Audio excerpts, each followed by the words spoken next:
Dream of the Red Chamber, Chapter 27. We open not with a celebration, but with sorrow. With Lin Daiyu. Yeah, she has just watched Baiyu and Baochai leave together, and she's frozen. She's paralyzed by her own emotions. She wants to talk to him, but she can't. She can't. She's so sensitive about appearances, about propriety, that she just can't bring herself to approach them in public, so she shrinks back. And she doesn't just, walk away. She retreats into her own world, the bamboo lodge. The text tells us she goes inside and listlessly removes her residual makeup. Wow.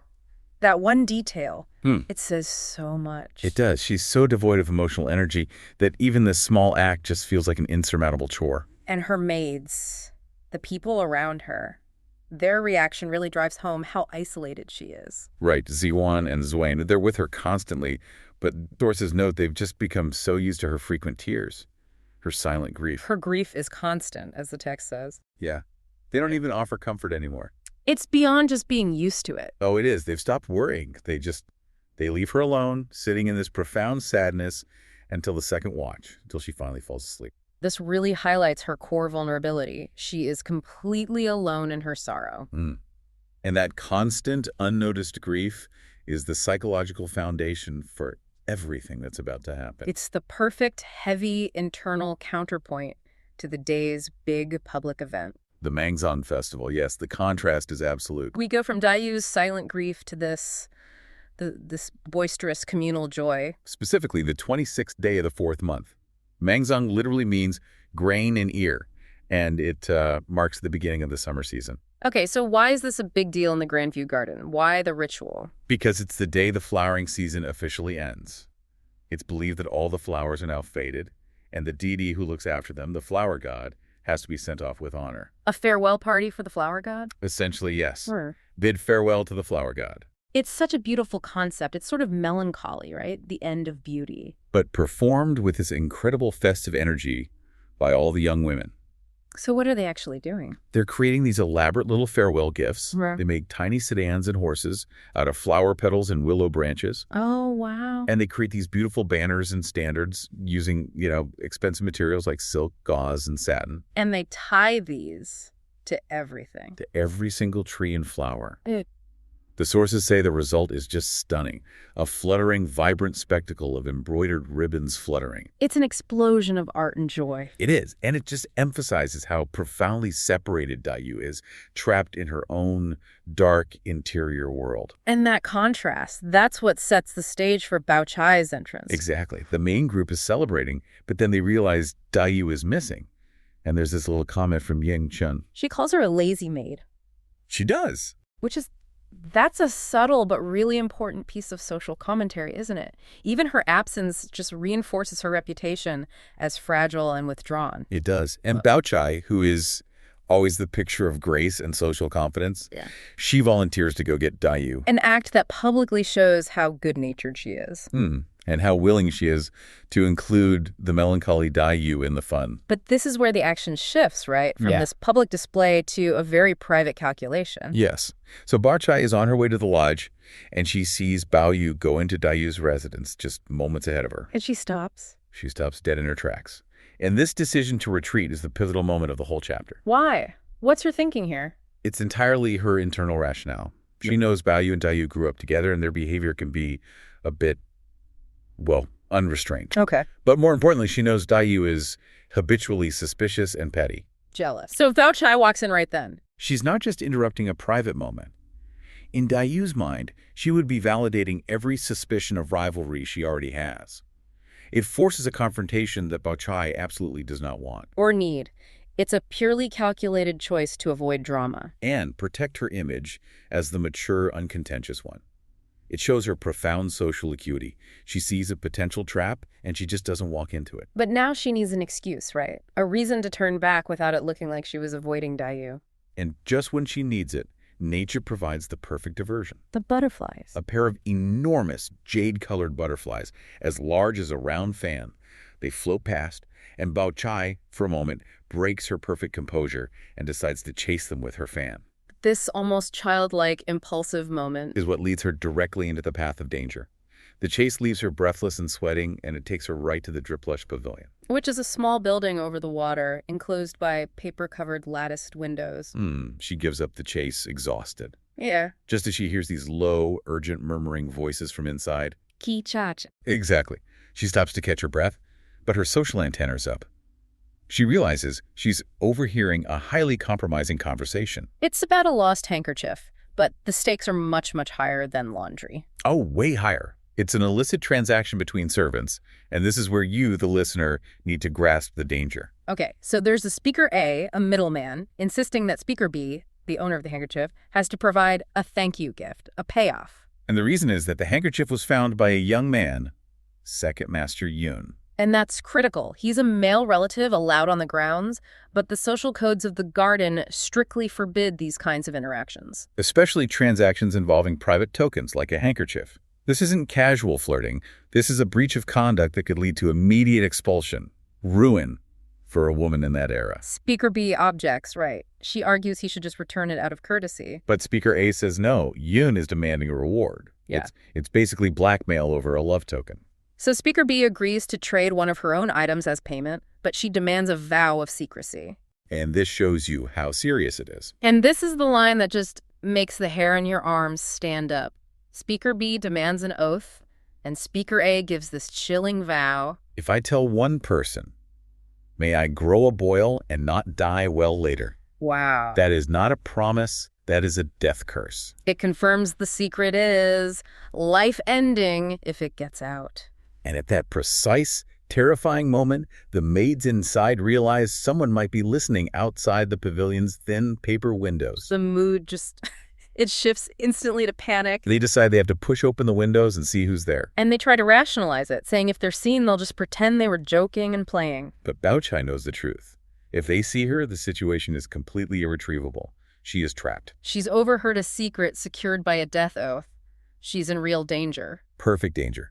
She starts calculating. She recognizes one of the voices as possibly belonging to Hongyu, a maid from Baiyu's room who she knows is highly ambitious and clever, cunning. And Hongyu's ambition, plus her immediate peril, makes her lethal. Exactly. Baochai understands the psychology of desperation. Her thought process is clinical. If they see her, they'll be driven to protect themselves by attacking her reputation. It's the classic people driven to rebellion, dogs jumping over walls. She can't run without being seen running. Yeah. So she has to use misdirection. And this is where we see the switch. From social grace to tactical ruthlessness. The deployment of the cicada sheds its shell and stratagem. Okay, let's unpack that for a second. For anyone unfamiliar with the 36 stratagems, what does that actually mean? It's about slipping away unnoticed by creating a credible diversion. You make the enemy think you're still there or that someone else is the problem. So what does Baochai need to do in the next 5 seconds? Two things simultaneously. First, a loud, immediate physical distraction to cover her presence. And second, A false identity for the eavesdropper, one that is completely believable. And she has to do it before those windows open. and the execution is just masterful. Before they can push the panel fully open, Baochai purposefully stamps her foot loudly and calls out the nickname Pinner. Which is Lin Daiyu's nickname. She's pretending to chase her. When the maids, Hongyu and Su'er, finally open the window, Baochai is already spinning the tale. She says she saw Lin Daiyu squatting and playing in the water and hiding from her. She sells it perfectly. She even walks into the pavilion, pretends to search for a moment, and then walks away. Securing her escape. But she doesn't just leave quietly. She adds one last dismissive jab. As she's walking away, she says what? She adds this casual, cruel dismissal. She must have burrowed into the rockery cave again. If she runs into a snake and gets bitten, so be it. Wow. By framing Daiyu as childish, silly, and obsessed with hiding, she makes the idea that Daiyu as the listener seem completely credible. And that's the payoff. The two maids, Hongyu and Su'er, they completely believe it. Their focus instantly shifts away from the person who actually heard their secret. And on to their rival, Daiyu, who is, ironically, sitting at home nursing her sorrow. And now they're even more panicked because of Daiyu's personality. Yes, Hongyu is especially worried because Daiyu is known to be sharp-tongued and meticulous. They're afraid she'll be the one to leak the information, to use it to be cutting or malicious. And now Hongyu, and this one short moment where she runs an errand for the powerhouse manager, Wang Shifeng, is just, It's a perfect snapshot of the entire household. You can see everything. Everything, the finances, the communication breakdowns, the rivalries, it's all there. How can one moment of just pure competence, getting a message right, show your potential to the higher-ups, but also at the same time trigger this intense jealousy from your own peers? It's the classic promotion and punishment all rolled into one. It is, and the whole thing is kicked off by the head manager, Wang Shifeng, or Fengji. She needs someone reliable, fast. Why? What's the situation? Well, her own main assistant is missing, so she has to look outside her team, and she just spots Hongyu, and her judgment is just clean and clever. And the original Chinese is so much richer, isn't it? Oh, it's fantastic. It's Shang de Ganjing Q Li, Shu Hua's Yu. And that means so much more than just smart. Right. Kioli is about a pleasing appearance, sure, but Shu Hua's Ku, that means knowing the flavor of speech. So she has social intelligence. She has wit. She gets the context. Fengji isn't just looking for someone to run an errand. She's auditioning for talent who can represent her. And Hongyu gets the gig. Which brings us right into our first section, Fengji's test. This isn't just a delivery, it's a high-stakes financial operation. It's a total litmus test. Hongyu normally works for the second master, Daiyu. This is her being thrown onto the executive track, and the first part of the errand is a serious financial transaction. Fengji sends her to her chief assistant, Pinger. But the instructions, they're given with this almost forensic precision. And we really have to pause here because the stakes are so high. The message wasn't just go get some money. No. Hongyu had to remember 3 absolutely critical things. First, the exact amount, 160 taels of silver. And let's be clear for you listening, 160 taels of silver is not pocket change. Not at all. In that household, that's what, a senior servant's annual salary? Maybe the cost of building a small pavilion in the garden? It's a lot of money. If she gets that number wrong, it's a huge problem. Okay, so second point, the purpose. Payment for the embroiderer's wages. This means she's handling payroll. That's a critical function that can't be late. And then the third detail, and this is the real test of her observation skills. The location. The exact location of the silver. It is, and I quote, under the stand of a roux kiln plate on the table in the outer room. Wow. Think about that. Fengji is making her memorize not just that there's money, but its specific, non-obvious hiding place. So she's testing 3 things at once. Reliability, attention to detail, and integrity. Yes. A careless person would forget the stand or the outer room. Hongyu has to have perfect recall of a secret system. So if she misses any one of those things, the amount, the purpose, the hiding place, the whole mission fails. It's a one-shot test. And there's a second task, too, to grab a small purse from the bedside chamber. Simpler, but it still means going into private, secure areas. Right. It's about seeing how much she can handle, her cognitive load. And spoiler alert, she delivers perfectly. She does. But when she gets back, Fengji is gone. And this is where it gets interesting, because now Hongyu has to navigate the social minefield of the garden. Section 2. The inevitable backlash. She runs right into the established power structure. She runs into Qingwen. And Qingwen is one of the top maids in Baiyu's quarters. She's secure, she's powerful, and she is not happy. Hongyu just bypassed the entire chain of command. She got a direct order from the top. So Qingwen immediately tries to pull her back down. Right. She doesn't ask where she was, she just attacks. Right. She launches into a list of chores Hongyu has supposedly failed to do. It's a classic power play. She accuses her of not watering the flowers, not feeding the birds. And not stoking the tea stove. Right. Using domestic duties as a weapon. But this is where Hongyu is just brilliant. She doesn't get defensive. She uses the house's own systems, its own rules, against Qingwen. It's genius. For the flowers, she says the second master himself ordered them watered every other day. She's just following the new SOP. The revised standard operating procedure, exactly. And the birds. She was already feeding them before Qingwen was even out of bed. And my favorite part, the tea stove. Yes. She says it wasn't her shift, it wasn't her ban. Explain that, the banner. A banner is a scheduled work shift. It means Hongyu isn't just hustling, she's organized. She follows the system. She just proved her competence is based on the rules, not on Qingwen's whims. She completely neutralizes the attack with pure logistics. And Qingwen just can't handle it. Her frustration just boils over. Because it's not about the flowers. It was never about the flowers. It's about seeing someone else get ahead. She sees the sachet in Hongyu's hand and delivers that famous line. I love this quote. She sneers, "No wonder she's climbed up a high branch now and doesn't put us in her eyes." That phrase, climbed up a high branch, Yeah. it just perfectly captures that resentment. Kingwin writes it off as a fluke and then basically threatens her. A direct warning, saying, "You'll have to come back down and obey us eventually unless you leave the garden forever." It's exactly like modern workplace politics. Someone shows real efficiency, and the people who are comfortable with the status quo, they try to gatekeep and pull you back down. But Hongyu doesn't take the bait. She just walks away to find Fengji. The mission is more important than the fight. And that's what gets her the promotion. She finds Fengji talking with Li Wan, and this moves us into Section 3, Mastery of Complex Communication. Right. So first, she closes the loop on task 1. Perfect report. Pinger got silver. It was weighed. It was given out. Done. Check.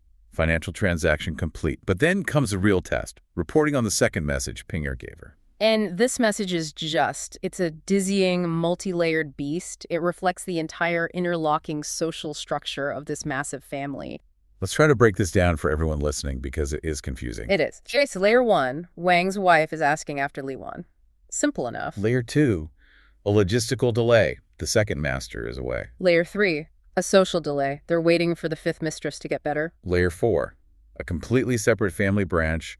The maternal aunt's wife is sending some news. And buried deep inside all of that is the actual point. The urgent request for 2 bottles of the elixirs of prolonged life and divine efficacy and complete perfection. For the maternal aunt's wife. It's a miracle she remembered all that. Even Li Wan, who's right there, says she's totally confused. She says, "I don't get it. What, grandmother, grandfather?" And it's just a whole big pile. And Fengji just laughs and calls it 4 or 5 families worth of conversation. It's not a message. It's a diplomatic cable. But Hongyu delivered it. She kept all the strands separate.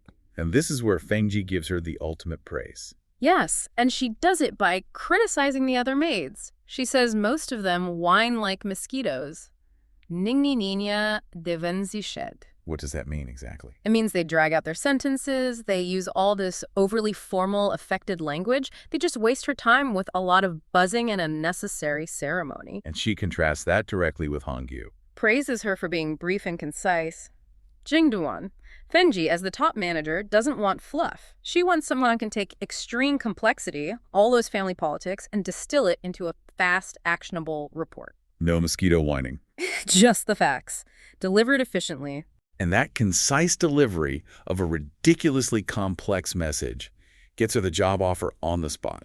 Fengji says, "Come serve me tomorrow. I'll treat you like my own daughter. I'll train you." It's an immediate promotion. She bypasses all the middle management. It's a reward based purely on performance and information management skills. Which is the most valuable currency in that whole world. Absolutely.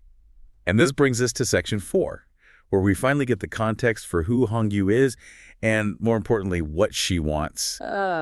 She laughs at the daughter comment. Right, because there's already a connection. Her mother is an acquaintance of Fengji's, and we learn her parents are the managers, Lin Jishao and his wife. And Fengji's reaction is just priceless. She's stunned. She says they are one heavenly deaf, one earthly mute. Meaning they're dull, quiet, compliant.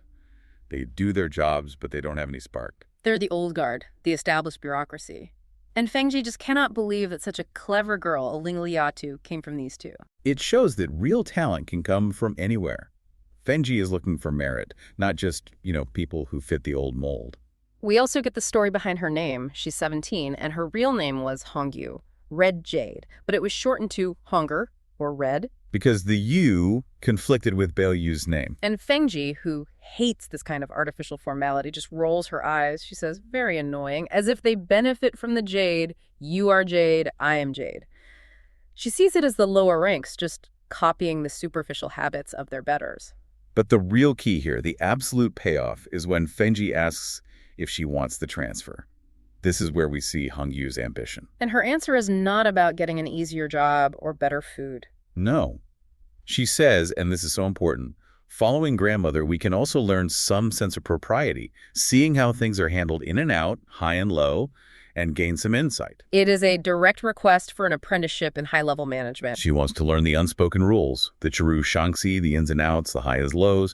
She's making a strategic career move. She's trading the comfort and security of her old job for massive exposure in a high-pressure, high-learning environment. It's brilliant. And the transfer is basically approved on the spot. Competence, clarity, and ambition just won out over everything else. It's a total victory over complacency and gatekeeping. And now, just as Lin Daiyu is waking up late, things are, well, they're starting to feel incredibly fragile. She's had a terrible, sleepless night. And she's already worried. She's missed the start of the festival, and her first thought is that everyone's going to think she's lazy. So she's already in this state of high anxiety. And that anxiety spills out almost immediately. The first person she runs into is her cousin, Baiyu, and the tension is just, you can feel it. It's thick. He comes rushing in, and he's completely on the wrong page. He thinks this is about some minor thing from yesterday. Yeah, he says something like, "Good sister, did you report me yesterday? It made me worry all night." He's worried about some silly social mistake. But she is on a completely different emotional plan. She doesn't even look at him. Nothing. It's the ultimate cold shoulder. It really is. She just turns to her maid, Zihuan, and starts giving this series of very strange, very specific instructions as she's walking away from him. It's such a bizarre list. I mean, sure, tidy the room, that's normal. But then it gets weird. She says, leave just one gauze panel down and watch for the large swallows to come back. Then lower the curtain, but prop it exactly with the little lion-shaped weight. And finally, burn the incense and then cover the burner. If you're Baiyu standing there, you are just completely baffled. He realizes instantly this has nothing to do with him or with yesterday. So what is it about? It's about control. She feels this total internal chaos, so she's trying to impose this perfect, aesthetic, almost ritualistic order on her surroundings. The exact position of a curtain covering the incense, it's a sign of how powerless she feels. I see. So the list isn't just random details, it's a map of her anxiety. It really forces you to see how fragile she is before she even steps outside. Exactly. Her entire world is shrinking down to these tiny, manageable details. Baiyu's just left there totally confused, and he sort of trails after her, but she just walks right on by to join the others. And this is where we get this incredible pivot. We go from Daiyu's quiet internal crisis straight into the very loud, very pragmatic, and socially explosive world of Jia Tanshin. It's a fantastic shift in focus. Tanshin sees Baiyu and, asks the normal sibling question, has their father called for him? But then she gets right down to business. And this is where you get a huge aha moment about who she really is. She reveals she saved up her own money, 10 plus strings of cash, which is not a small amount. Right. And she wants Baiyu to take it when he goes out sightseeing and buy some things for her, which is already a statement, right? She has her own money and her own agenda. A huge statement. And Baiyu, being Baiyu, immediately thinks she wants the typical luxury goods. Of course. He's thinking jade, expensive silks, maybe some fancy antiques. And she just shoots him down. She says, who wants those vulgar things? She knows exactly what she wants, and it has nothing to do with status. It's all about simplicity and craft. So what's on her list? She wants small baskets made from willow branches, scent boxes carved out of whole bamboo roots, and these really simple clay incense burners, the fengluer. She seems to really value things that are, authentic. That's the perfect word for it. The entire GF family is drowning in opulence, in wealth that's all about showing off your inherited status. Tanshin is deliberately choosing things that value craftsmanship, nature, sincerity. She even tells him to find things that are simple but not vulgar and straightforward but not clumsy. That feels like more than just a preference. It's almost a philosophy. It is. She's creating her own standard of value. She understands that real worth is in character, in sincerity, not in fancy things that can be taken away. She's building an identity based on inner merit, not on what her family owns. Which makes perfect sense when you consider what happens next. She offers to make him a new pair of shoes, and that just opens up a whole can of worms. Oh, it does. The shoe story shows you just how political everything is in this house, even a simple gift. So what happened with the first pair? She made him a pair of shoes, a loving gesture. But when his father, Master Jia, saw them, he got angry, called them a waste of effort and precious silk. Wow. So Baiyu had to lie. He said his aunt gave them to him just to avoid getting into trouble. So even a gift from a sister has to be laundered through the official family structure to be acceptable. But that wasn't even the worst of it, was it? Not even close. The real explosion comes from Tanshin's biological mother, Zhao Yinyang. Okay, we need to pause here. Explain her position in the family. Zhao Yinyang is a concubine. So even though she is Tanshin's birth mother, she has a much, much lower status than Madame Wang, the first wife.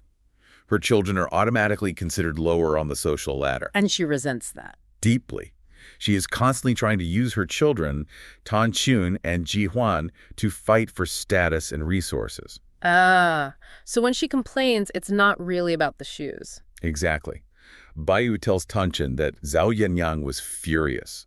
She was complaining that Tanchen makes nice things for Baiyu, the son of the legitimate wife, while her own son, Jia Huan, is walking around with sloppy shoes. And this is where Tanchen just loses it. Completely. And her anger isn't even about her brother, Jia Huan. It's directed entirely at her mother's worldview. She calls it a petty and vulgar mentality. It's an utter rejection.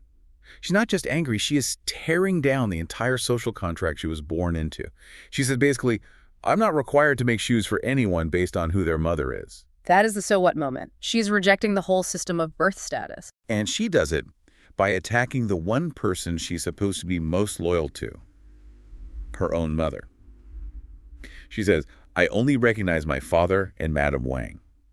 And then she delivers the killer line. I don't know anything about legitimate or concubine-born siblings. Wow. She says she chooses her relationships based on who is good to her. It's demand for meritocracy, for loyalty based on character, not birth. She's basically declaring her independence from her mother's social climbing and her own, inferior birth status. She's defining herself on her own terms. And this connects back to the money, too. Her mother also complained that she gave her savings to Baiyu instead of her brother. Tanchen just found it so ridiculous she walked away and went to see Madame Wang. She's aligning herself with a power structure that values her, not the one she was born into. So we have Tanchen fighting for control for her identity, and now we have to circle back to Daiyu, who's taken the complete opposite route. She's just retreating. After all that drama, Baiyu figures Daiyu's probably hiding somewhere, still upset, so he decides to just give her a few days to cool off. He's used to her moods. But as he's walking, he starts to notice the ground. It's covered in fallen flowers, phoenix eye, pomegranate, just thick on the ground. It's a beautiful but really sad image. And it connects right back to her strange instructions that morning. He thinks to himself that Daiyu must be too upset to have done her usual ritual of collecting them. So he decides he'll do it for her. He gathers them up and takes them to the flower mound, right? The special place they have. Right, the huazong. It's where they buried peach blossoms together before. It's this very intimate shared space for them. But as he gets close, he stops. What does he hear? He hears someone weeping, softly, and counting. At first, he thinks it's probably one of the maids who's been punished for something. Why a maid? Because a high-born young lady like Daiyu would be expected to keep her grief private, indoors. To be weeping so openly, performing this kind of dramatic ritual outside, it suggests a total loss of composure. It just shows how completely overwhelmed she is. But it's not a maid, it's Daiyu. And she's reciting what becomes one of the most famous poems in all of Chinese literature, the Song of the Burial of Flowers. This is it. This is the masterpiece of mourning, the full, uncensored expression of everything she's been feeling. And it starts with this lament for beauty that's just wasted. Yes, she's basically holding a funeral for the flowers, and she sees herself in them. Flowers fade and fly all over the sky, whose pity the red fades and fragrance breaks. She feels like no one else even cares that this beauty is gone. Then she gets into this fear of time, contrasting the beauty of spring with the wind knives and frost swords that are always pressing in. Right. And that leads directly to this terrifying personal question.